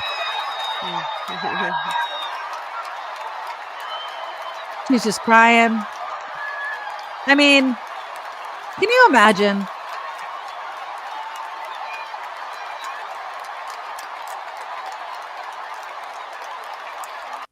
I just think that's awesome. I mean, I get all choked up every time I see it. Now, I'm going to show you another video.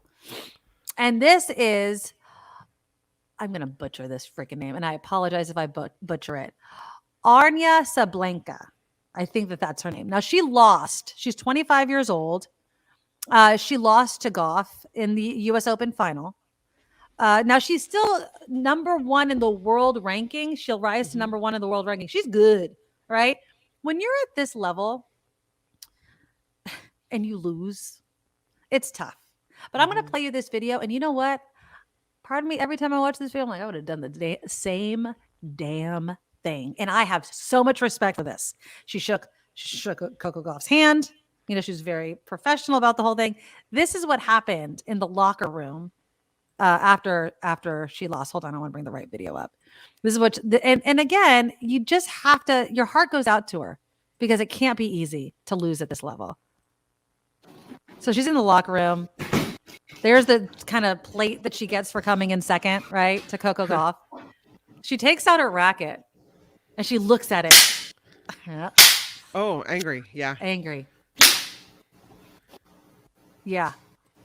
And then she just walks over and she's like, sometimes you just need a place to put that angry energy, right? But you know what? I love it.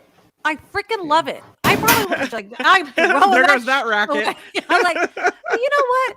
I love it. You sometimes you're so frustrated. You're still a professional. And my heart goes out to her. She's still an amazing tennis player. Yeah. But I love it. Get it out. Break that racket. Cause I'm like, son of a bitch. Like, you know what I mean? Like, it's so frustrating. And I love it because men are allowed to be angry and so are women. You're allowed to be angry. Obviously, this is a healthy way of expressing it, right?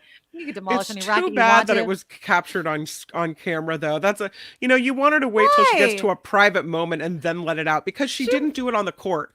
Because she was professional and she held it together, and that moment was a private moment for her. Exactly. It should have stayed private. Yeah. Well, I mean, the reason I wanted to play it is because women are allowed to be angry. They're allowed to not only express all the highs, but the lows as well. And you know what? What's his face? I'm blanking on his name. That's known for having hissy fits John on McEnroe? Thank you. McEnroe, known for it, praised for it, right? And he did it in front of people, the most unprofessional way of doing it. You know what? We could praise her for doing it in the privacy of the locker room as well. Absolutely. Right. Lori, thank you so much. So Daniel D donated $25. Daniel, thank you so much. He's a huge supporter of the show. Guys. Yeah. And he goes through Lori to kind of send the money in for technical issues. And this is in lieu of the Medoro Mule and the Kimikaze. Yes, nice. Thank you, Lori. And thank you, Lori, from the bar. Of course, Lori from the bar is at the Red Jack. Yes, do we have in the picture? San Francisco. We do. There's the picture of the drink specials. Here's the outside of the Red Jack. Yep. So you can find it. It's very easy. If you're in San Francisco, check it out. I think it's on Bay Street. Yeah. Perfect.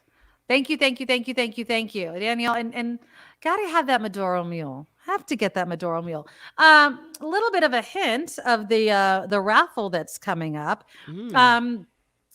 There might be something related to favorite drinks in said box. It's very important to get the ingredients right, at least in my household. So the raffle is coming. I was going to start. I want to get everything together, but maybe I'll just start selling the tickets. We're going to sell tickets throughout this month and then do the raffle next month once all the raffle tickets are sold, and the money goes to the Nikki Medoro Show. It's a fundraiser for myself and for Kim and to keep the show going. So, but thank you to Daniel and to Lori above the bar. We love the generosity of each and every one of you. Perry Joe goes, McEnroe was a jackass. Yeah, he was. But he made a ton of money off of that reputation that he had doing that. Now, on the note of getting it, remember we were talking about Luis Rubiales resigning. And in the video, I don't know if he really gets it. There's two other people that I'm not quite sure. I'm not actually quite sure how I feel about their apology. And that, of course, is Mila Kunis and Ashton Kutcher.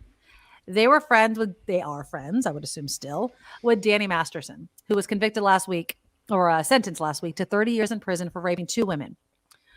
A little bit of background on this whole entire thing. Danny Masterson is part of the Church of Scientology, where apparently it's part of their law, their religious law, where nothing happens to you. Leah Remini, who's an actress who left the church, gave an interview on CNN about that, basically saying that exact thing. In this Church of Scientology, if anything happens to you negatively, you brought it on yourself. Okay? That is the mentality that these people have. And so I would also assume that if you do something bad, it's fine. I mean, why would it be wrong, right? You wanted to do it. Well, so Ashton Kutcher and Mila Kunis have been getting a lot of flack, criticism, because they wrote a character letter for Danny Masterson, while at the same time, both of them have dedicated themselves to charities and organizations that help victims of sexual violence. So people are thinking this is a little hypocritical for these two people to do this. So here is their apology for the letter. I don't know. You guys tell me what you think. We are aware of the pain that has been caused by the character letters that we wrote on behalf of Danny Masterson. We support victims. We have done this historically through our work and will continue to do so in the future. A couple months ago, Danny's family reached out to us and they asked us to write character letters to represent the person that we knew for 25 years so that the judge could take that into full consideration relative to the sentencing. The letters were not written to question the legitimacy of the judicial system or the validity of the jury's ruling. They were intended for the judge to read, and not to undermine the testimony of the victims or re-traumatize them in any way. We would never want to do that. And we're sorry if that has taken place.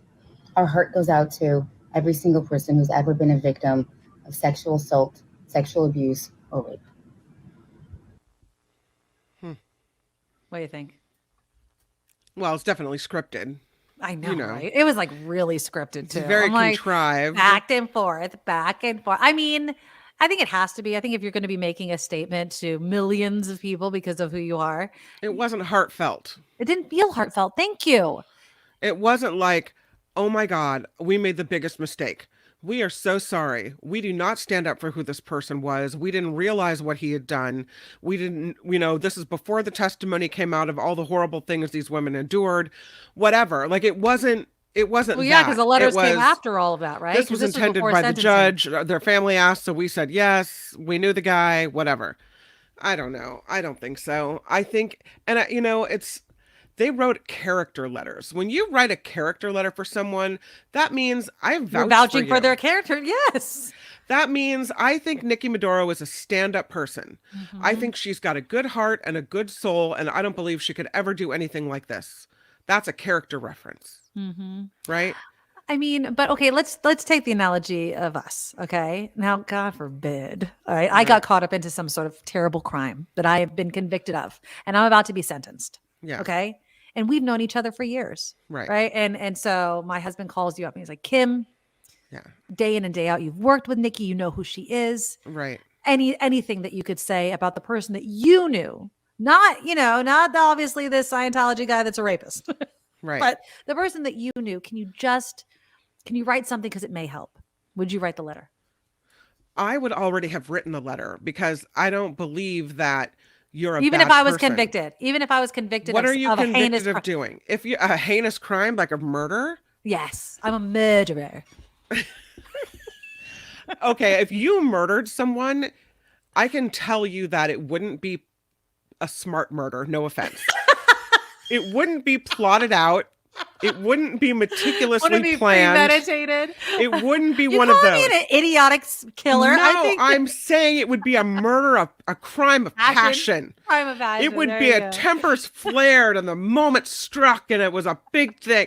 No.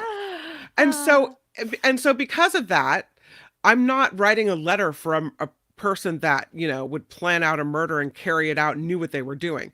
Right. I would be writing a letter for someone who is an amazing person and may have had a bad moment and tempers flared, right? There's a difference. I love how much faith you guys have. I mean, Nikki would have a real good reason to murder. I'm so glad that it's true. My first question would be, well, what did the other guy, what did they do? Well, obviously that person deserved it. Nikki just wouldn't murder anybody. Did they cut her off in traffic? Did they not know who they were dealing with? I know, exactly. I am a passionate woman. I mean, but here's the thing. I love that this is a perfect example of it, is that when you know somebody, yeah, you make rationalizations of why they did what they did. Right. It must, and that has to be what Ashton Kutcher and Mila Kunis have to have done. Is it doesn't align with the person that I know for so many years. So yes, I understand that he's been convicted of this, but at the same time, he's also this person to me. And I don't know but I don't know if I could put my pen to paper to signature to do something like that though. It just seems, and again, this whole idea of the Church of Scientology, right? And how they have all of these rules and laws, that makes it a whole nother layer, right? It's you made a choice to be part of this church, right? You follow these laws that, I'm sorry, you probably know are bad, and yet still did it. I don't know if I could be part of an organization that told people if you're raped, you brought that on yourself, right? And that's a choice I feel like they're making. And they said to the women, allegedly, keep it quiet. Nobody needs to know about it, right? Why go to the Sweep police? it right under the rug, right? You brought it on yourself. Brian says they were being loyal to their friend and taking him at his word. They were wrong. People are fallible. This probably is an OSPR move, but I don't care. I'm not bothered by it. I mean, I guess I'm bringing it up because just like we were talking about on Friday, this idea of there being two different type of people. And I think when we talk about celebrities, especially, it's easy to be like, you're talking about this guy that I know from this show. And then this, you kind of, you feel like you know these people, you don't know these people. Right. But when celebrities are friends with celebrities and they have to go to bat for them, it could seem odd. It's like, well, wait a minute. He violently raped 2 women, swept it under the rug, and you're going to vouch for him still? It'd be like, I still love you. I still hold on to our memories, but publicly, I'm not going to make this statement that is really going to come back and obviously bite us in the ass. It's interesting. Mark Thompson was talking the other day about playing cards and hosting Masterson and others from the 70s show at his house to play poker. Okay. And he was saying he was really surprised by this whole thing, by what happened here as well. So Interesting. Well, Chip Franklin was always surprised about the Louis C.K. story. Yep. And when that first broke, I was working at KGO with Chip. He had a hard time coming to terms with that. And I was like, I don't give a crap. You know what I mean? And this whole idea, and again, if you don't remember the Louis C.K. thing, Louis C.K. would masturbate in front of women. Yeah. And then use the excuse, well, I asked them first. But not really. It's like, hey, do you mind? And then he's zipping down his pants and he's pulling it out. And there was a power dynamic there. And there were all sorts of things. And again, this idea that you can make excuses for bad behavior to make it okay. It's not gonna be okay for women anymore. And for society as a whole, we're kind of fed up with that idea of, oh, it was okay because of this and it was okay because of that. No. It's not okay. And we're done with it. It's interesting because, we talk about, I don't know, these letters, I think, are written before the conviction, right? And so someone was saying, well, Calvin. I thought they were written after they were convicted, but before the sentencing. Is that what happens? I don't know. I thought that's what it was. Calvin was saying, how about saying I knew him as a real good guy? He surprised me by committing this horrible crime. That works. Yeah. And again, I'm just bringing this up because it has to be hard. It really has to be hard to balance both things. Like, I know this person and I don't understand how that happened. And that's a hard thing, but people do it all the time. I mean, again, and I know that this isn't a specific person, it's obviously an entity, but the Catholic Church, the excuses that are made for priests, right? For the horrific things that have happened to children for generations under the guise of the Catholic Church, right? The hypocrisy of some people for instance, and I know I'm probably making quite the analogy here, but people that protest drag queen story hour and then send their kids to church. Yeah. It's like, well, wait a minute. Like, how do you balance those two things in your mind? Drag queen story hour kids with their parents sitting and listening to a storybook versus the Catholic Church handing your child over to be mentored and guided by a priest who, in many cases, molested them. I mean, the Oakland Diocese, in case you don't know, there's is it today? I think it's today. Today's the deadline. You have to file a sexual abuse claim against the diocese in Oakland, which is going bankrupt because of the number of payouts they're going to have to give. Survivors have until 5 p.m. to file claims electronically through a special website. Yeah. This is 4 months after the diocese filed for Chapter 11 bankruptcy because thousands and thousands of claims have come of clergy sex abuse have led to the Diocese of Santa Rosa, San Francisco, and Oakland to file for bankruptcy. It is so prevalent and it happens so often that the diocese are going bankrupt because they're having to pay all these survivors of sexual abuse and assault. What does that say to us? Exactly. But people will make excuses. People will protest drag queens at a story hour and send their kids to church. Now, I'm not saying don't send your kid to church, don't believe in your religion, what have you, but it's a bit rich when it's documented, the threat to children that has been swept under the rug. Priests just moved to different parishes to hide it. And we're apparently okay with not that we're okay with it, but that's not a threat to kids. That's not worth protesting and wasting a work day with your pitchforks, right? It's Drag Queen Story Hour. Give me a freaking break over here. What's even crazier about that is we've known about it for decades. I was watching this. I fell into a rabbit hole on Friday night of Robin Williams appearing on Craig Ferguson. Remember Craig Ferguson? So funny. Yeah. And so I don't know, YouTube popped up. I was clicking the like on our show, as I think what I was doing. And then this video pops up of Robin Williams and Craig Ferguson. And this is back in the 90s. And Robin Williams is making jokes about hide a priest, right? Take from one and go. In the 90s, we knew about this. No one has done anything. Like, do people not value children enough to take care of them, to protect them? Mm-hmm. By the way, I know the sound of your phone dinging any minute is your mom texting you. What are you talking about, Nikki? Right. Well, again, I grew up in a very Catholic, and I will say this completely. If you think that I don't know, and there aren't strings to people that I know, and churches and parishes that I know, you're wrong. And it's shocking, and it's terrifying, and it's sad. But I don't need to protect the Catholic Church. Mm-hmm. See, I can believe in God and not protect the Catholic Church, which is basically me in a nutshell, right? I don't need to follow the rituals of a specific organized religion that is made up of fallible human beings to believe in God. Yeah. Okay, so I don't need to walk through doors of a church to make myself somebody that believes in God. There are people who believe you need to follow the rules and tenets, go to church every Sunday, as if that makes it A-okay for everything else to go on, and it doesn't.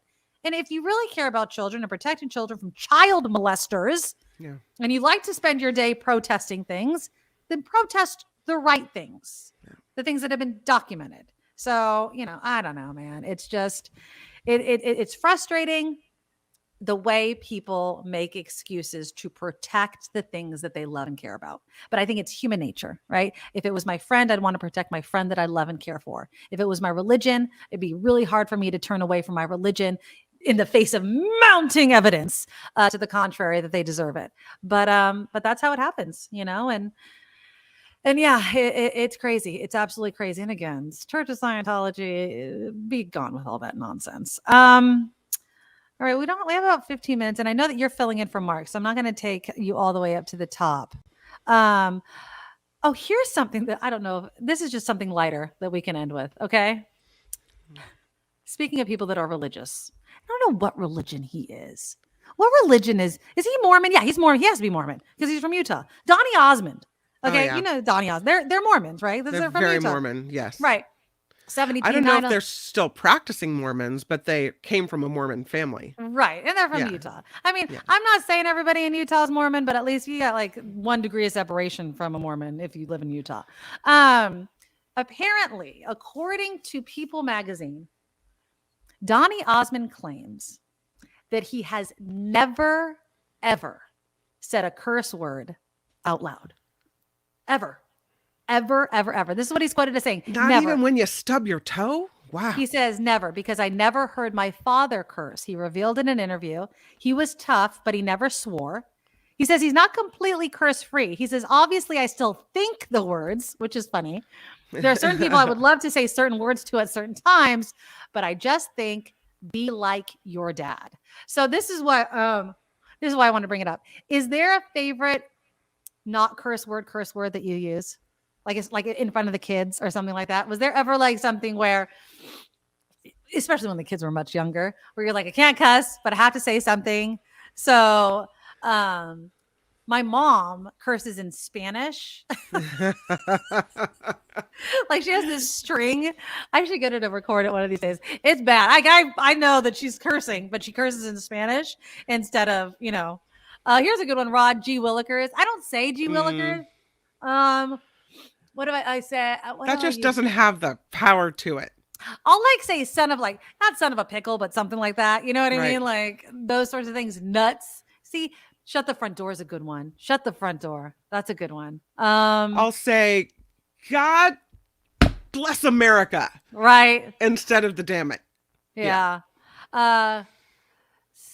Yeah, no, see, it's hard for me to even think of them because I'm a cusser. Son of a bee sting. Oh, I like that. Son of a bee sting. That's a good one. What do you think is the tamest curse word that is a curse word? Like, what is the intro to curse words? Curse word. Crap. Hell. Remember, remember when you couldn't say hell? HE double hockey sticks. Dag nabbit. Jim says. Great googly moogly. What was that from, Brian? The great googly moogly. That's from something, I think. RJ. Oh, F no. I'm not going to say all your curse words. As a professional chef, I sprinkle F and S in my verbiage like salt and pepper on steaks. Oh, that's funny. Damn it is my Flo's favorite curse word. Yeah. Mother trucker. Okay. Yeah, that's a pretty good one. Patriotic cursing. Okay. Holy Sometimes caca. I'll say cheeseheads instead of Jesus. So instead of Jesus, you'll say cheeseheads? Cheeseheads, yeah. Okay. Natalie, it's so funny that you bring up sucks. That was a word my dad would not let us say. Too. That sucks. Yeah. Why? I never understand it. Because it's about a blowjob, a sucking of a penis. Stop it. You don't. Is that it? So thought when it was I like say, when I would turn to my dad and say, "Oh my gosh, you suck," he's like, "You know what you just told me that I do." No way. I never have thought of you suck as a blowjob. That's where it came from, I guess. You suck. Is that true? I need some support for this. You suck means you suck a penis. No, it Which, does hey, not. I mean, is great. that true? Good for you if you do that. That's great. No way. Does anybody support this? You suck. No, I've never heard that in my life. That's why my dad didn't want us to say it too. He used to be like, "Don't say that word. Don't say that. That sucks." That's vulgar. Really? But that doesn't even make sense. Like that, if I'm replacing suck with blowjob, that blows. I guess. Could you say that blows? My dad used to say, "I don't want my daughter to sound like a sailor," and I would turn to him and say, "But you were a sailor." He's like, "That's why." Exactly. Like, okay. Oh, sweet mother of pearl. Oh my Lanta. Oh my Lanta. Shut the front door. I say freaking instead of the F word. Yeah. Red Fox used to say fug. Okay. Googly moogly. Great googly moogly. Was that one from the Water Boy? I don't think that was from the Water Boy. Great googly moogly. What was that from? I think it was an Adam Sandler movie. Maybe you are right. Sugar. Yeah. My mother-in-law says sugar. Crap. Yeah. Mother flower. That's a new one. Yeah. Yeah. Maybe it was Billy Madison. Great googly moogly. I'm going to have to Google that. Googly moogly. That's from something. Fug occasionally, Chris says. Sugar honey iced tea. Oh, see you next Tuesday. Sugar honey iced tea. That's it. Let's see. Oh, Heather wasn't allowed to say fart when I was little. I had to say bubble instead. Really? That's interesting. No fart? Okay. John agrees with you. I thought it came from oral sex. That sucks. Yeah. I would have never made that connection. That's why it's I thought it was like a harder stinks, right? Like that stinks, that sucks. I just thought it was like a harder. Yeah. Yeah. Apparently Mario says yes, sex comes from BJ. Yeah. Natalie, I used to get in so much trouble when I was 10 when I said pissed. All right. Oh, Kim agrees with me. Never heard this theory. I've never heard it either. Let's see. Jim says happy days make suck an egg. So go suck an egg. Go sit and spin. That one's a good one. Sit and spin. That's a good one. My redneck neighbors talk really loud. They use the F word as an adverb in just about every sentence. Sometimes twice every sentence. That's me. Am I your neighbor? Oh no, I'm just kidding. But I use it a lot. That is my favorite cuss word is the F word. Hands down, it can be. You can say an entire sentence. Do you say it in front of your kids? I have. I don't say it to them, but I am sure they've heard me say that word. Yeah. Usually when I hurt myself, that's usually when it happens. Like if I hurt myself, it's no holds. I hate who likes hurting themselves. When I hurt myself, it's just we were talking about that. If I injure myself, it's all over. I'm very, very upset. I remember the first time Julia heard me swear, her mouth just dropped open. Like, yeah, I think my kids have heard it in the womb, so I don't think they were ever shocked. Brian says I had a boss that wasn't comfortable with saying screwed up because she thought it was sexual. Oh. Okay. Lori says some of my students say crap as a cuss word. If I can say it on network TV, it's not cursing. Oh, there you go. Yeah. Remember when, South Park would say all the S words and all kinds of stuff. All right. David says suck came into being around 1920 and originally meant give oral sex to men. Yeah. Suck it. Bertastic thinks you're wrong though, but I don't know, man. I've never heard that before. Yeah, Bertastic doesn't like me very much. That's fine.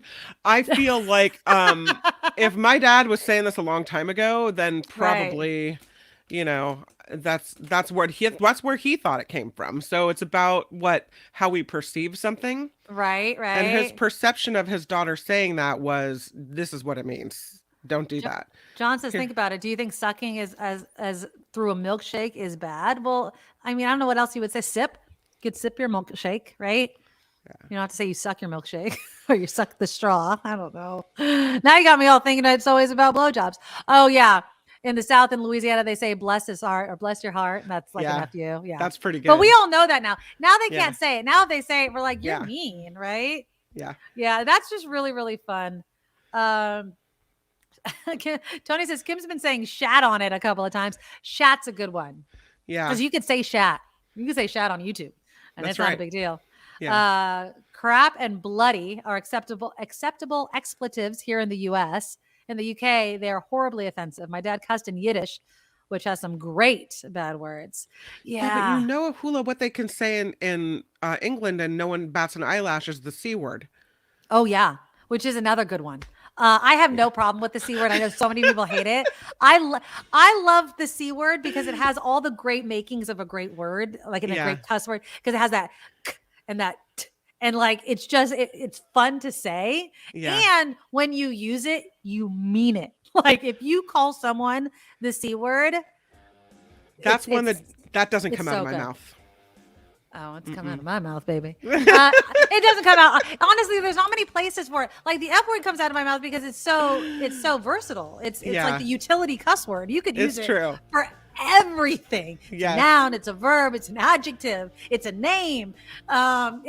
It's great, right? It's a great word. Thank you, Brian, for the $4 super sticker. You guys are awesome. Let me give some other thank yous. Lori above the bar and Daniel D with the Medoro Mule and the Kimikaze, a $25 donation there. Marilyn came in twice. 2 $5 super stickers. So thank you guys so very much. We do accept super stickers, super thanks in the replay as well if you want to donate there.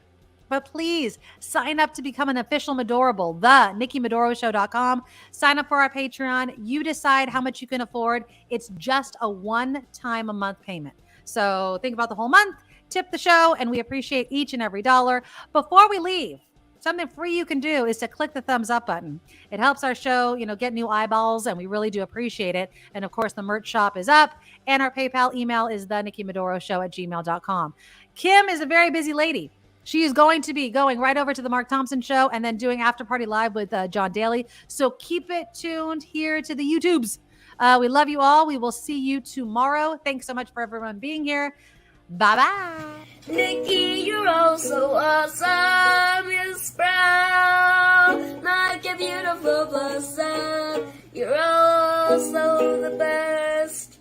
I really can't rest. You're all so awesome.